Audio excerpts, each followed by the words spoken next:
अस्सलाम वालेकुम, welcome back to the YouTube channel of GK civil services.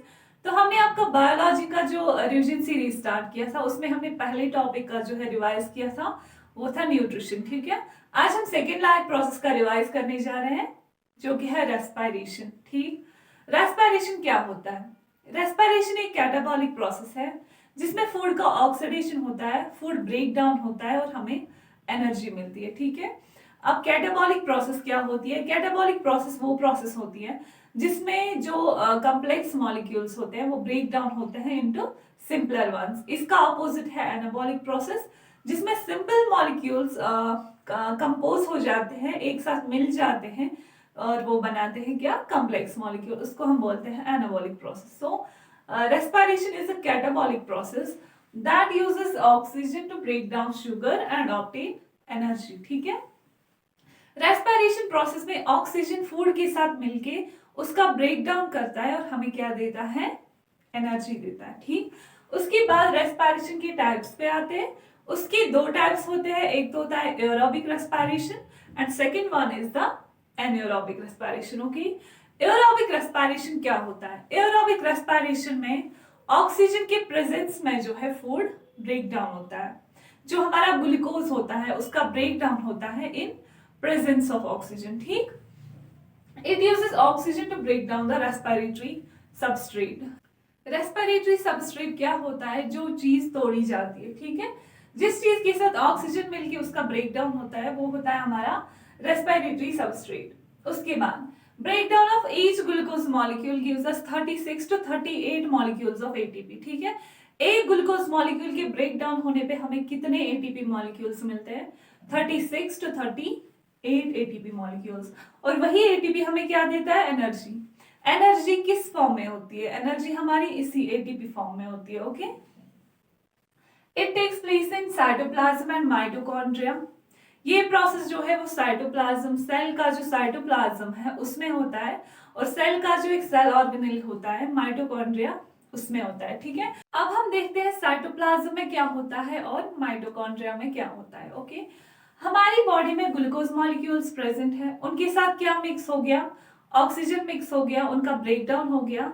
Glucose molecule के टूटने को हम बोलते हैं ग्लाइकोलिसिस। लिसिस मींस ब्रेकडाउन और ग्लाइको का मतलब है ग्लूकोज। ठीक है, ग्लाइकोलिसिस हो गई ग्लूकोज की और वहां से एक 3 कार्बन कंपाउंड बनता है जिसको हम पायरुविक एसिड बोलते हैं। ओके, ग्लूकोज ब्रेकडाउन हो गया, क्या बन गया? 3 कार्बन कंपाउंड जिसको हम पायरुविक एसिड कहते हैं। ठीक है, ये जो यहाँ तक प्रोसेस है पायरुविक एसिड के बनने तक, ये कहाँ पे होती है? साइटोप्लाज्म में। ओके, सेल के साइटोप्लाज्म में। ठीक है, उसके बाद जो पायरुविक एसिड है इसको कहाँ जाना होता है? इसको जाना होता है माइटोकॉन्ड्रिया में। ठीक है, जो कि ये ऑक्सीजन की हेल्प के बिना नहीं जा सकता। ठीक है, ऑक्सीजन की मदद के बिना ये माइटोकॉन्ड्रिया में नहीं जा सकता। ठीक है, ये चीज याद रखिएगा। इसके बाद पायरुविक एसिड कहाँ चला गया? हमारी सेल के माइटोकॉन्ड्रिया में। ठीक है, माइटोकॉन्ड्रिया में क्या होता है? वहां पे पायरुविक एसिड का ब्रेक डाउन होता है, वहां से आता है कार्बन डाइऑक्साइड, वहां से आता है वाटर और वहां से आते हैं 36 टू 38 मॉलिक्यूल्स ऑफ एटीपी। ठीक है, जो कार्बन डाइऑक्साइड है वो हम एक्सहेलेशन के ड्यूरिंग क्या करते हैं? बाहर छोड़ते हैं। ठीक है, वाटर मॉलिक्यूल और एटीपी हम स्टोर करते हैं जो कि हम आगे यूज करते हैं। ठीक है, ये जो माइटोकॉन्ड्रिया में प्रोसेस हो गया, पायरुविक एसिड टूट गया, किसमें टूट गया? Carbon dioxide, water and ATP में। इस प्रोसेस को हम बोलते हैं क्रेब्स साइकिल। ठीक है, अब ग्लाइकोलिसिस कहाँ पे होती है? ग्लाइकोलिसिस होती है साइटोप्लाज्म में और जो क्रेब्स साइकिल होता है वो होता है माइटोकॉन्ड्रिया में। बट पायरुविक एसिड किसकी मदद से माइटोकॉन्ड्रिया में जाता है? ऑक्सीजन की मदद से। ठीक है, इसको हम बोलते हैं एरोबिक रेस्पिरेशन। एरोबिक रेस्पिरेशन में ग्लूकोज मॉलिक्यूल का कंप्लीट ब्रेकडाउन होता है, इसीलिए हमें इतनी एनर्जी मिलती है। कितनी मिलती है? एक ग्लूकोज मॉलिक्यूल के टूटने पे 36 टू 38 मॉलिक्यूल्स ऑफ एटीपी मिलते हैं। ठीक है, ये हो गया आपका एरोबिक रेस्पिरेशन। अब चलते हैं एनारोबिक रेस्पिरेशन पे। Anaerobic respiration takes place in absence of oxygen. ठीक है, इसमें ऑक्सीजन का प्रेजेंट होना जरूरी नहीं है। Okay, it is the incomplete break down of glucose molecule. ठीक है, इसमें ग्लूकोज मॉलिक्यूल जो है वो कंप्लीटली ब्रेक डाउन नहीं होता। Okay, small amount of energy is release. Obviously जब glucose molecule completely break down नहीं होगा, वो इनकम्प्लीट ब्रेक डाउन होगा उसका, तो सीधी सी बात है कि एनर्जी कम रिलीज होगी। ठीक है, it takes place in cytoplasm. पहले ये वाला point, breakdown of each glucose molecule gives us 2 ATP molecules. ठीक है, ईच जो एक ग्लूकोज मॉलिक्यूल है उसके ब्रेकडाउन होने पे हमें कितने एटीपी मॉलिक्यूल्स मिलते हैं? 2 एटीपी मॉलिक्यूल्स। ठीक है, it takes place in cytoplasm. ये प्रोसेस कहाँ पे होती है? साइटोप्लाज्म में। ठीक है, माइटोकॉन्ड्रिया इज नॉट इन्वॉल्व। इसमें माइटोकॉन्ड्रिया इन्वॉल्व नहीं होता है। मैंने आपको एरोबिक रेस्पिरेशन में पहले ही बताया कि जो पायरुविक एसिड है उसको जाना पड़ता है कहाँ? माइटोकॉन्ड्रिया में। ठीक है, वो किसकी हेल्प से जा सकता है? ऑक्सीजन की हेल्प से। अब एनारोबिक रेस्पिरेशन में ऑक्सीजन प्रेजेंट ही नहीं है, तो पायरुविक एसिड माइटोकॉन्ड्रिया में नहीं जाएगा। ठीक है, ओके, अब जो पायरुविक एसिड है वो माइटोकॉन्ड्रिया में नहीं जाएगा। ठीक है, क्यों नहीं जाएगा? क्योंकि ऑक्सीजन प्रेजेंट नहीं है।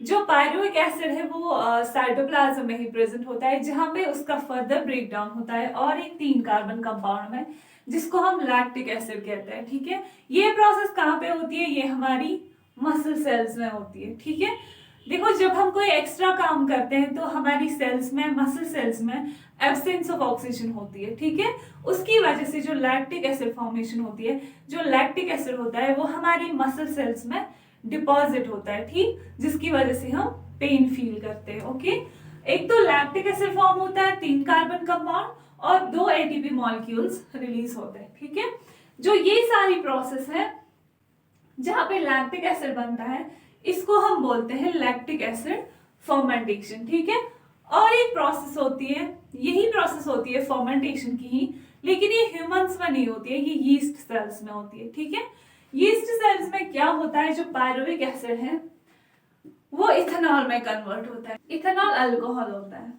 ओके, इथेनॉल में कन्वर्ट होता है कार्बन डाइऑक्साइड और 2 एटीपी मॉलिक्यूल्स। ओके,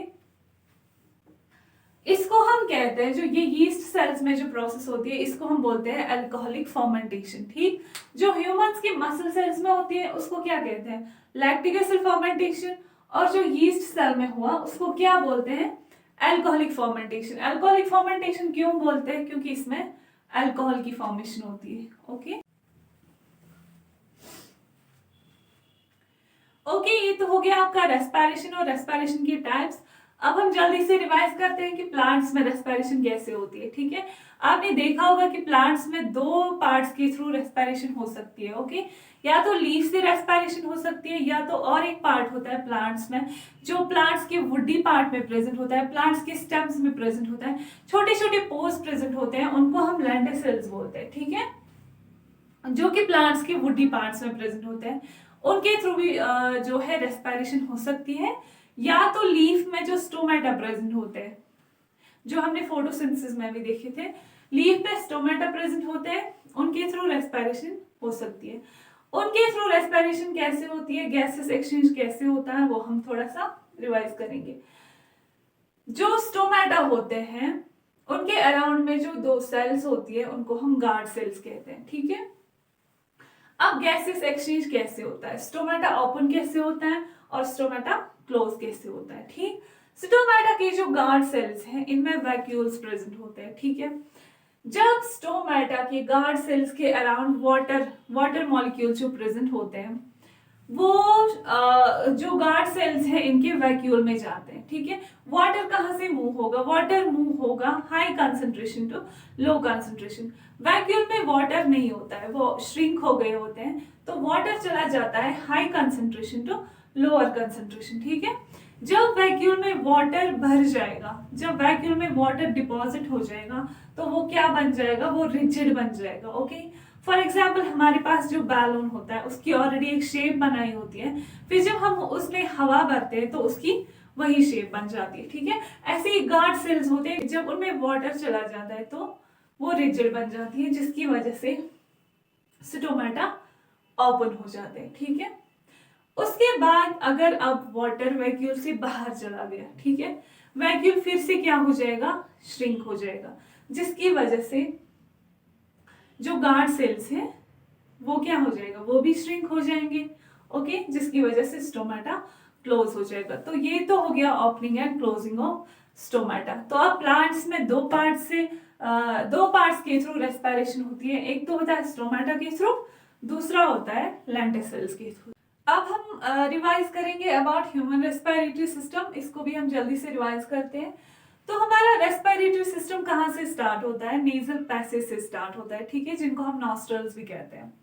जब हम एयर को इनहेल करते हैं, जब हम ऑक्सीजन को इनहेल करते हैं, जिसको हम ब्रीदिंग कहते हैं, कहाँ से हम ब्रीथ करते हैं, हम नोज से ब्रीथ करते हैं, ठीक है।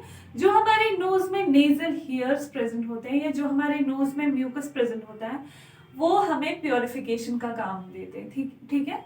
जब हम एयर को अंदर लेते हैं तो जो उसमें डस्ट पार्टिकल्स या वगैरह कुछ भी हो जाए, तो जो नेजल हेयर्स होते हैं, जो म्यूकस होता है, वो उनको ट्रैप करता है, ओके। और जो प्योरिफाइड एयर होता है वो हमारे विंड पाइप में चला जाता है, ट्रैकिया में चला जाता है। ट्रैकिया में कैसे जाता है, हमारे जो रेस्पिरेटरी सिस्टम है उसमें एक पार्ट प्रेजेंट होता है जिसको हम फेरिंग्स कहते हैं, ओके। फेरिंग्स फूड के लिए भी पैसेज होता है और एयर के लिए भी पैसेज होता है, ओके। इसके बाद एक यहीं पे एक चीज होती है जिसको हम एपिग्लॉटिस कहते हैं, एक पार्ट होता है। तो एपिग्लॉटिस क्या करता है, ये एक ढक्कन का काम देता है, ठीक है। जब एयर अंदर चला जाता है तो एपिग्लॉटिस ओपन हो जाता है, एयर को पैसेज देता है, ओके।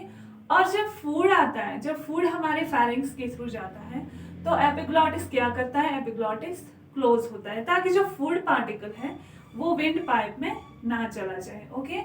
ये हो गया एपिग्लॉटिस का फंक्शन। इसके बाद आता है हमारा लैरिंग्स, जिसको हम वॉइस बॉक्स भी कहते हैं या एडम्स एप्पल कहते हैं। ये हमें वॉइस का काम देता है, इसमें वोकल कॉर्ड्स प्रेजेंट होते हैं जिसकी वजह से हम बोल पाते हैं, ओके। अब एयर कहाँ चला गया, विंड पाइप में, जिसको हम ट्रैकिया कहते हैं, ओके। ट्रैकिया जो है वो सराउंड होता है कार्टिलेज रिंग्स से। कार्टिलेज रिंग्स का फंक्शन क्या है, वो हमारे ट्रैकिया को प्रोटेक्ट करते हैं, ओके। अब एयर को चले जाना है लंग्स में। लंग्स में कैसे जाएगा, ब्रोंकाई के थ्रू, ठीक है। ब्रोंकाई प्लूरल है, एक को हम ब्रोंकस कहते हैं, ओके। ब्रोंकाई की जो ब्रांच होती है उनको हम बोलते हैं ब्रोंक्यूल्स, ठीक है। अब एयर कहाँ चला जाएगा, हमारे एल्वियोले में, जिनको हम एयर सैक्स कहते हैं। ये सैक लाइक स्ट्रक्चर्स होते हैं, इनमें चला जाता है क्या, हमारा ऑक्सीजन, ओके। अब जो हमारा एयर सैक है, ठीक है, ये आप एयर सैक मान लीजिए, ये हमारा एयर सैक है। इसके अराउंड ब्लड वेसल प्रेजेंट होती है, ठीक है। तो जो ऑक्सीजन होता है, आपने डिफ्यूजन पढ़ा होगा, डिफ्यूजन में क्या होता है, जो गैस होता है वो हाई कंसंट्रेशन से कहाँ चला जाता है, लोअर कंसंट्रेशन में, ठीक है। अब हमारे एयर सैक में जो ऑक्सीजन है वो हाई कंसंट्रेशन में प्रेजेंट है और जो ब्लड में है लो कंसंट्रेशन में प्रेजेंट है, ठीक है। अब एयर कहाँ चला जाएगा, ऑक्सीजन कहाँ चला जाएगा, एयर सैक से चला जाएगा कहाँ, ब्लड वेसल में, ठीक है। प्लाज्मा मेम्ब्रेन के थ्रू ही चला जाएगा ब्लड वेसल में। ये हो गया आपका रेस्पिरेशन इन ह्यूमंस, ओके। अब यहाँ पे मैं आपको एक बात बता दूं, जो हमारी लेफ्ट लंग होती है वो हमारी राइट लंग से थोड़ी छोटी होती है, वो स्मॉल होती है देन राइट लंग। क्यों स्मॉल होती है, क्योंकि यहाँ पे जो कैविटी होती है, यहाँ पे हमारा हार्ट प्रेजेंट होता है, ठीक है। यहाँ पे हमारा हार्ट प्रेजेंट होता है, ओके। ये हो गया आपका respiration types, respiratory system of humans. अब थोड़ा सा है कि जो कुछ एनिमल्स होते हैं, लाइक फ्रॉग होता है, एम्फीबियन है वो, फिश होती है, कॉकरोच है, अर्थवर्म है, उनमें रेस्पिरेशन किस ऑर्गन के थ्रू होती है, ठीक है। तो मैं आपको बता दूं, जो फिश होता है उसमें जो रेस्पिरेटरी ऑर्गन है वो गिल्स है। अर्थवर्म स्किन से रेस्पिरेशन करता है, वो अपनी स्किन को मॉइस्ट रखता है जिसकी वजह से वो रेस्पायर कर पाता है, ओके। कॉकरोच में भी कुछ पार्ट्स प्रेजेंट होते हैं जिनको हम स्पाइरैकल्स कहते हैं। कॉकरोच में स्पाइरैकल्स रेस्पिरेटरी पार्ट्स होते हैं, ओके। फ्रॉग में किस ऑर्गन के थ्रू रेस्पिरेशन होती है, फ्रॉग स्किन से भी रेस्पायर करता है, फ्रॉग लंग्स से भी रेस्पायर करता है, और फ्रॉग का जो माउथ है, माउथ की जो लाइनिंग होती है फ्रॉग में, फ्रॉग उससे भी रेस्पायर करता है। ठीक है, ये कुछ पॉइंट्स थे जो कि आ सकते हैं एमसीक्यूज में। तो ये हो गया आपका रेस्पायरेशन।